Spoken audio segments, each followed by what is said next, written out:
láti iléeṣẹ́ BBC Yorùbá òun náà ni a wà ní dédé àsìkò yìí tẹ́ ẹ bá ní àǹfààní láti máa wò wá.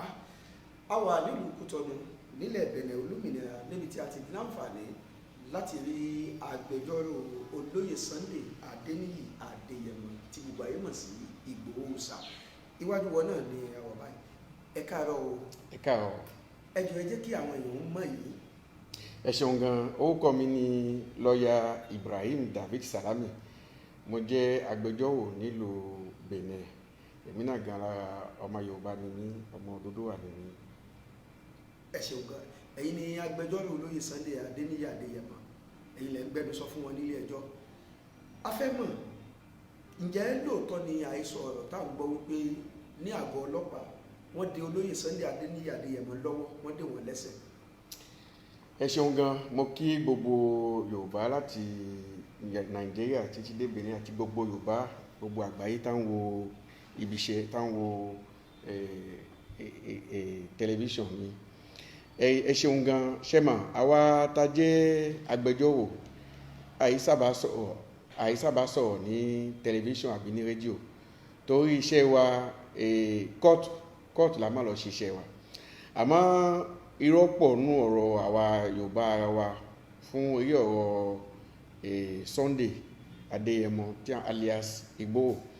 Nítorí ẹ̀ ni mo ní pé kí ẹ wá ká sọ̀rọ̀ lónìí kí fi ṣe àlàyé fún yín ká fi máa kókó ọ̀rọ̀ àti èyí tó jẹ́ irọ́ àti èyí tó jẹ́ òótọ́. Fún àkọ́kọ́ ń tẹ béèrè, àwa agbẹjọ́rò tá à ń gbìyànjú láti gbìjà Ìgbòho àwa márùn-ún ni. Sunday Adéyẹmọ gbà tí a lọ rí ní police station, wọ́n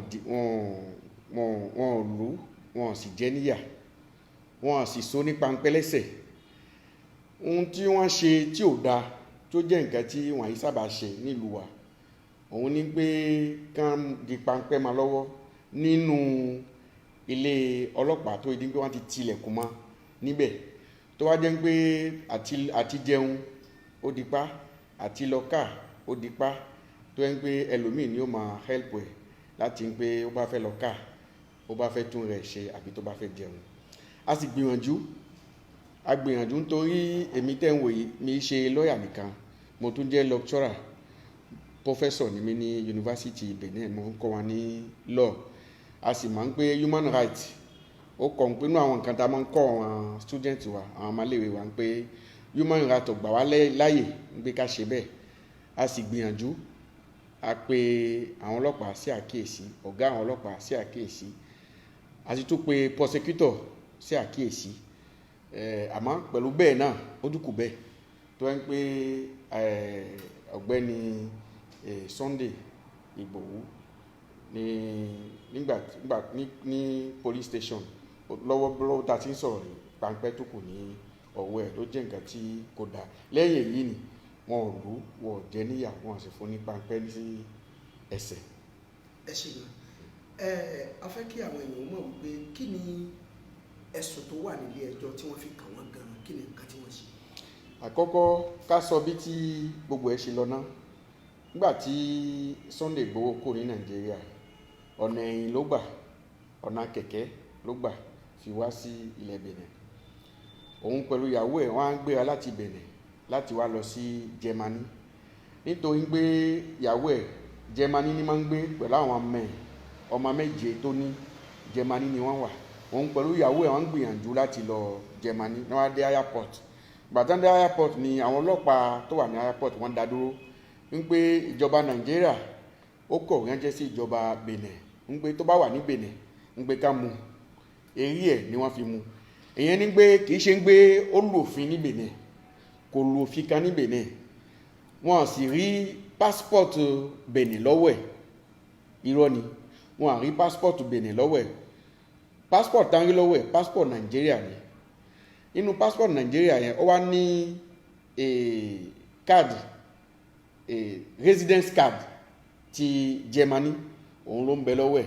Kò sí visa, kò ní besoin ẹ̀, kò tún ní di visa àti lọ Germany, òun pẹ̀lú ìyàwó ẹ̀. Eré ọwọ́ bẹ́ẹ̀ náà fi mú àwọn méjì. Ẹ ṣe.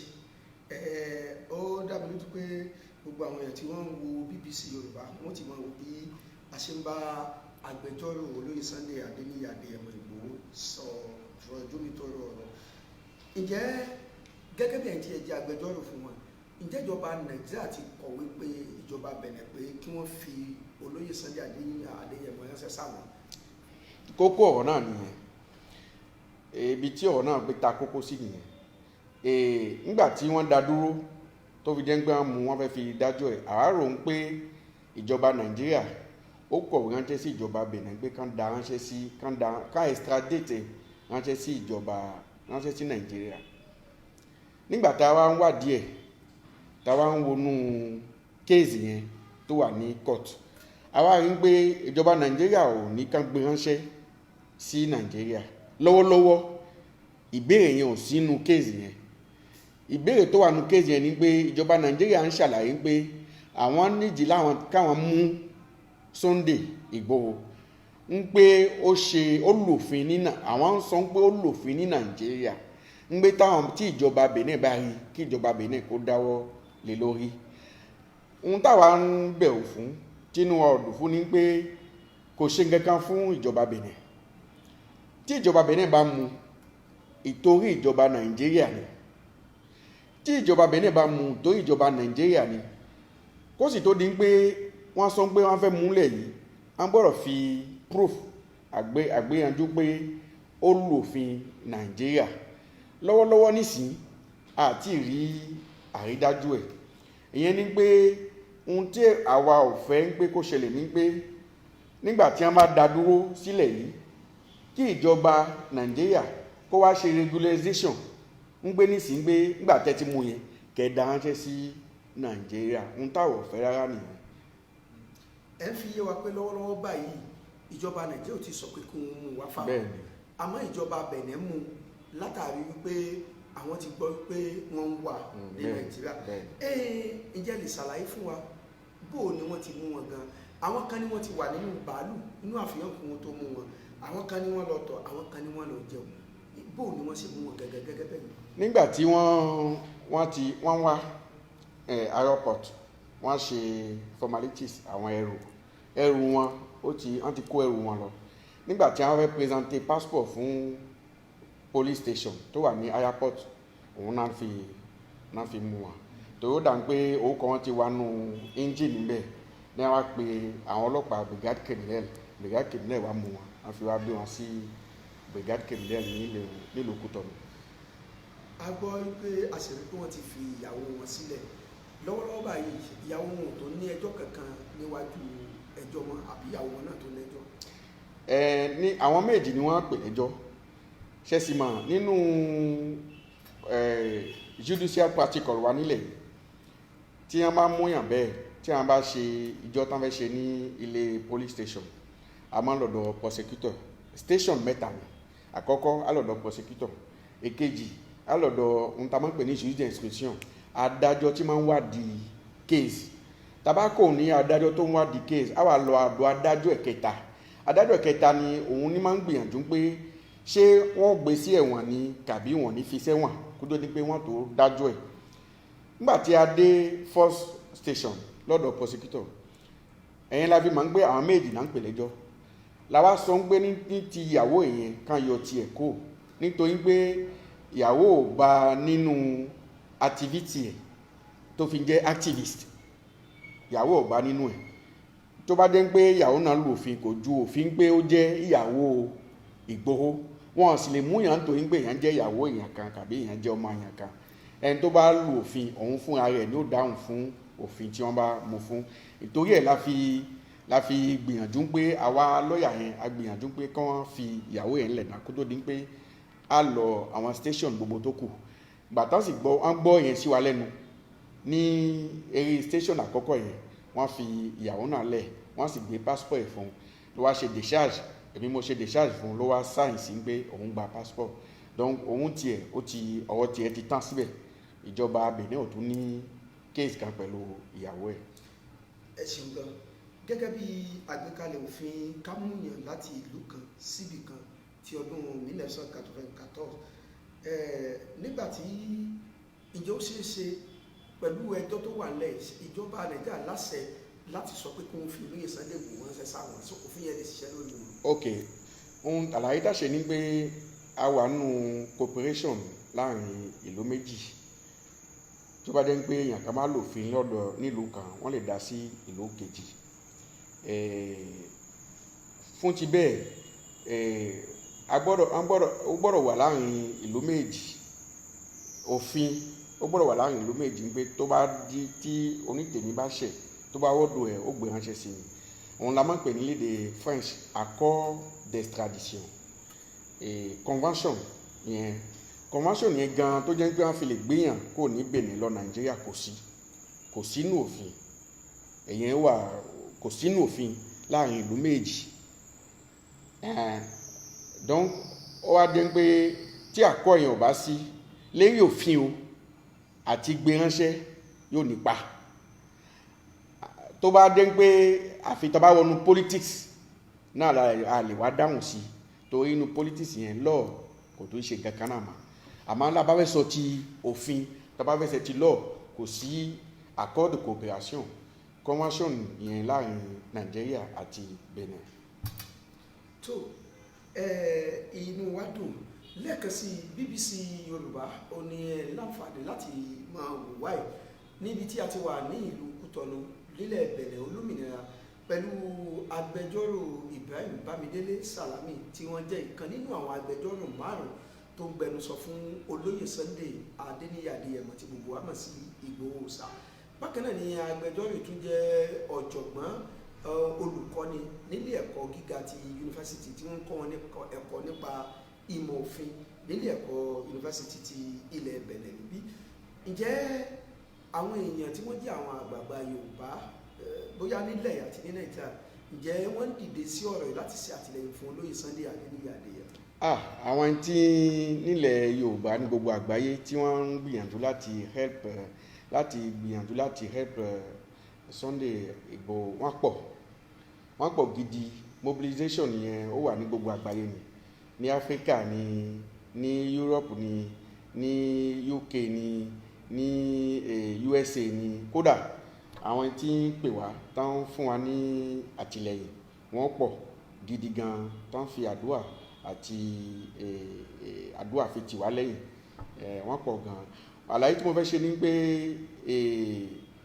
ohun tí wọ́n sọ pé ohun tí ìjọba Nàìjíríà ó sọ pé Ìgbòho ṣe ohun tí wọ́n táwọn pè ní infraction àánú òfin mẹ́ta ni wọ́n ní pé ó jẹ̀bi fún kí n ṣàlàyé òfin mẹ́ta náà fún òfin àkọ́kọ́ tí wọ́n sọ òun ní pé wọ́n sọ pé Sunday Igboho wọ́n máa ń ṣe traffic ìbọn ogun ìyẹn jẹ́ pé wọ́n máa ń rọra ìbọn ogun láti lọ kó lọ Nàìjíríà àbí láti ṣe ogun ṣáò ìyẹn ní àkọ́kọ́ ó yà wá lẹ́nu accusation ó yà wá lẹ́nu gan-an. Èkejì wọ́n ní pé ó ń gbìyànjú láti máa jẹ́ kí ìgbòdìyàn kó wà ní ìlú láti dàlúrú ó máa excite àwọn èèyàn láti da Nàìjíríà rú.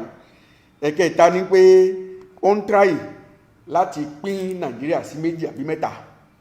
Ó jẹ́ àwọn mẹ́ta tí wọ́n sọ pé ó ṣe nígbàtí prosecutor ó yọ àwọn òfin àkíní mẹ́ta yẹn jáde àwa lọ́yà ajagun gidi a fi ń gbìyànjú láti sọ fún wa pé gbogbo yẹn fake ni gbogbo nǹkan tán sọ torí àwa rí di bí tí alàgbà Sunday Igboho ó ṣe ń ṣe pacifically tí ò gbọ́bẹ tí ò ní àdá tí ò tẹ̀ níbọn níwájú àwọn tí ń gbìyànjú láti ṣe kíni láti sọ Yorùbá di ẹrú kò bọ́ síbẹ̀ nítorí ẹ̀ ni gbogbo mobilization tó wà ní gbogbo àgbáyé ó yẹ ń pé káwọn àwa Yorùbá àwọn ọmọ Odùduwà kátìlẹ́yìn ká fi gbé bàn kọ́ o kátìlẹ́yìn ká fi jagun kọ́ o àmọ́ kátìlẹ́yìn ká máa ń pé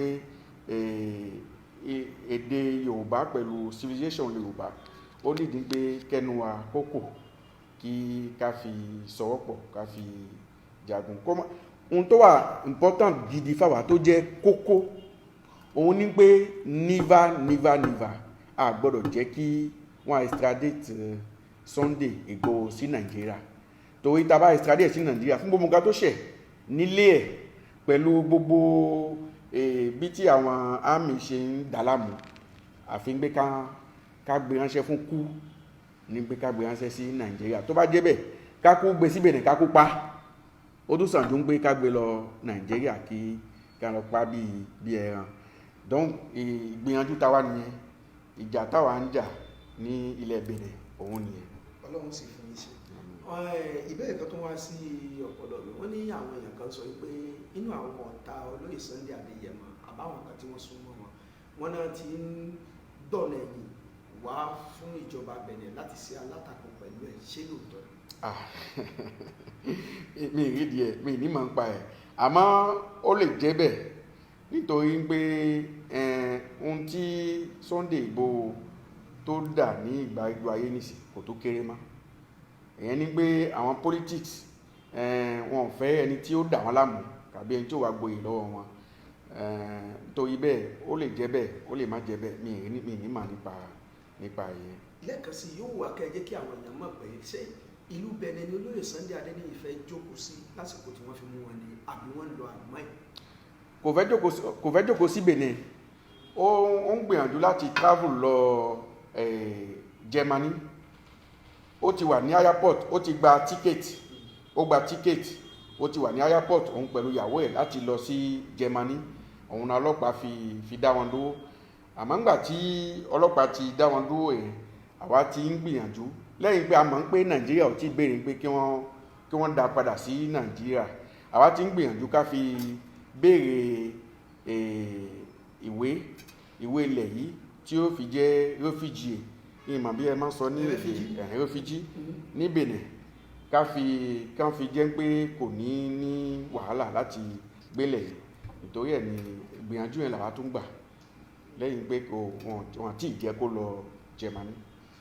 tó a dúpẹ́ púpọ̀ lọ́wọ́ gbogbo ẹ̀yin olólùfẹ́ BBC Yorùbá tí ẹ ti darapọ̀ mọ́ wa gẹ́gẹ́ bí mo ṣe wí ní ìbẹ̀rẹ̀ mo ní BBC Yorùbá ti balẹ̀ ní bàbá sí ìlú Kútọ̀nù nílẹ̀ Benin olómìnira níbi tí a ti ní láǹfààní láti bá ọ̀jọ̀gbọ́n Ibrahim David Salami tí wọ́n jẹ́ ìkan nínú àwọn agbẹjọ́rò márùn-ún tó ń gbẹnusọ fún olóyè Sunday Adéníyì Adéyẹmọ ní ilé ẹjọ́ látàrí mímú tí wọ́n mú wọn bẹ́ẹ̀ sì ni gbogbo náà láti wọ́n rí òdodo ọ̀rọ̀ nínú àwọn nǹkan tó ń ṣẹlẹ̀ eléyìí tí ó ti ń yé wa nípa ọ̀pọ̀lọpọ̀ awuyewuye àti ìròyìn ẹlẹ́jẹ̀ tó ń lọ nípa olóyè Sunday Adéníyì Adéyẹmọ Ìgbòho Òòṣà wọ́n jẹ́ kó yé wa wípé lọ́wọ́lọ́wọ́ báyìí ìyàwó wọn ó ti di ẹni òmìnira tí ó sì ní ẹjọ́ kankan níwájú ìjọba wọ́n sì jẹ́ kó yé wa pé ayé sọ̀rọ̀ ní etí àwọn èèyàn gbé káàkiri pé ayédèrú ìwé ìrìnnà eléyìí tí a mọ̀ sí passport tó jẹ́ ti Benin òun ni wọ́n bá lọ́wọ́ olóyè Adéyẹmọ wọ́n jẹ́ kó yé wa pé irọ́ ni ẹ̀sùn tí ìjọba Nàìjíríà fi kàn wọ́n ó ló ṣokùnfà mímú tí wọ́n mú wọn wọ́n sọ nípa gbogbo àwọn ìgbìyànjú àti gbogbo àwọn kìtìyàn tó mú àwọn ìgbésẹ̀ tí wọ́n ń gbé láti jẹ́ kí ọ̀rọ̀ èkó bọ́ sí ibi tí ọ̀pọ̀lọpọ̀ àwọn èèyàn fẹ́ BBC Yorùbá òun náà ni a wà nílùú Kútọ̀nù ìjọ wo ni ilé ẹjọ́ tó yá báyìí. nísìnyí Monday látò padà sí court tàbá padà sí ní court ní Monday yẹn níkẹyìn pé a ti ṣe first station tí mo sọ fún níwájú prosecutor àtọ́ a padà síwájú jury d'instruction ló jẹ́ judge tí máa ń ṣe ìwádìí níkẹyìn tàbá kò níwájú judge tí máa ń ṣe ìwádìí á lọ wájú judge tí máa ń ṣe ìgbìyànjú pé wọ́n gbé sí ẹ̀wọ̀n tàbí wọ́n ní gbé sí ẹ̀wọ̀n èyí bíjà ṣe wà ní bá ṣe fẹ́ èyí ọwọ́ tó dúró sí nìyẹn èyí ọwọ́ tí a tún fẹ́ fi mú ní Monday ni mo ṣàlàyé fún yín yẹn. Ìjẹ́ ṣoṣoṣe kí ìgbésẹ̀ ìpele méjì tó kù kó parí níjọ́ Monday. Dandan yóò parí níjọ́ Monday lágbára Ọlọ́run tí ilẹ̀ Monday tó ṣú àmà tó bá jẹ́ pé ìjọba Benin ó gbìyànjú láti mú dúró sí Benin ni ó gbìyànjú láti dájú ẹ̀ ni tàbí ó gbìyànjú láti filẹ̀ lágbára Ọlọ́run ní agbára Èdùmàrè ní Monday àmà nípa rẹ̀. Kí ni nǹkan tẹ́ wá lè sọ fún gbogbo àwọn tí ó ń dúró fún irú àwọn ọmọlẹ́yìn ẹ̀ tí wọ́n ti ẹlòmíì fẹ́ wá sí ilé ẹjọ́ níjọ́ náà, kí ni ìmọ̀ràn tẹ́ ní tẹ́ fẹ́ sọ fún wọn? Ohun tẹ́mi fẹ́ sọ fún wọn ni pé ní Thursday yẹn ta fi lọ ní court, àwọn Yorùbá Nàìjíríà àti Benin wọ́n pọ̀ gan-an táwọn kóòtù yẹn.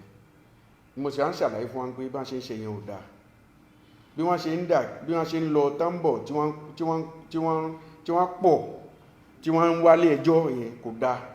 Kó ní kálukú gbélé ẹ̀, kó ní kálukú ṣe sùúrù kó gbélé ẹ̀, kó fi àwa tí a nígbìyànjú la mọ iṣẹ́ wa ṣe ká fi wálẹ̀ ká ṣiṣẹ́ wa ní ìrọ̀rùn, ká má dí wa lọ́wọ́. Torí nígbà tí wọ́n bá ti ń sọ pé ẹni tí à ń gbìjà ẹ̀ ń gbìyànjú láti pe ogun wá sílùú, táwọn náà tó wá ń ṣe bẹ́ẹ̀ tí yàn tó wá ń pọ̀ ní kóòtù, kò tún dáa, kò jẹ́ nǹkan tí yóò help Sunday Igboho láti yọ ọ̀rọ̀ ẹ̀ kó nu ilé kóòtù.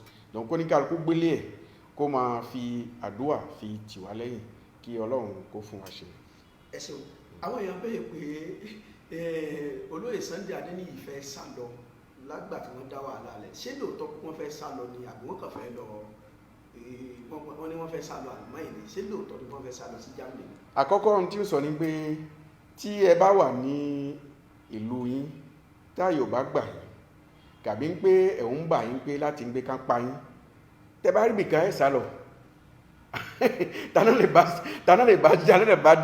bá sọ ọ̀rọ̀ yẹn pé wọ́n gbìyànjú láti pa ẹ́, orí kú sójú báyìí, àwọn àbúrò ẹ kú, kíní dráìvà ẹ wọ́n pa, a rí fọ́tò, a rí fídíò tí ẹ̀jẹ̀ dànù. Ta ló rí kú tí ò sá? Tó bá sá ó yẹ kó àgbò tó fẹ̀yìn lọ ni, ó yẹ kó lọ mágbára wá. Òun ló fi gbọ̀nà ìfi wá Benin láti wá lọ Germany tó ń lọ ìlú títí máa ń lọ tẹ́lẹ̀ rí, bí ibẹ̀ ni ìyàwó ẹ̀ wà, àwọn ọmọ ibẹ̀ náà wà.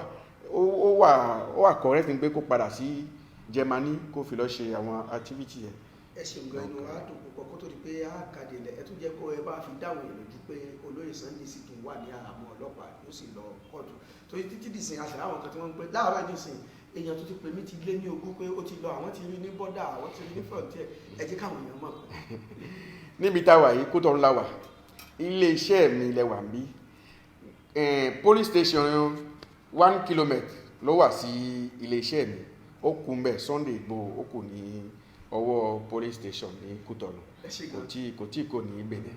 Tí a bá tó ní ọ̀rọ̀ mi BBC Yorùbá ó tó máa kàn sí yín.